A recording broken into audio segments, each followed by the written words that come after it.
పండుతున్న సూర్యుణ్ణి పండులాగా మింగావు, లక్ష్మణుణ్ణి గాచే చెయ్యే సంజీవి మాకు. ఒక్క చిచ్చు వెలిగించి లంక పుట్టే రగిలించి రావణుణ్ణి శిక్షించావు నువ్వే మాతోడు.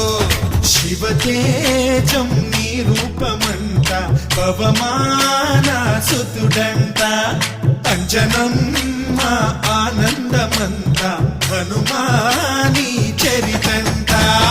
ఆహి శ్రీరామ స్వామి పల్లకి నువ్వంట, నీకు పోయిలు మేమే లెమ్మంట. జాహి ఆకాశాలైన చాలని ఎత్తంట, కోటి చుక్కలు తల్లో పూలంట. మమ్ము ఆదుకోరవయ్య ఆంజనేయ ఆపద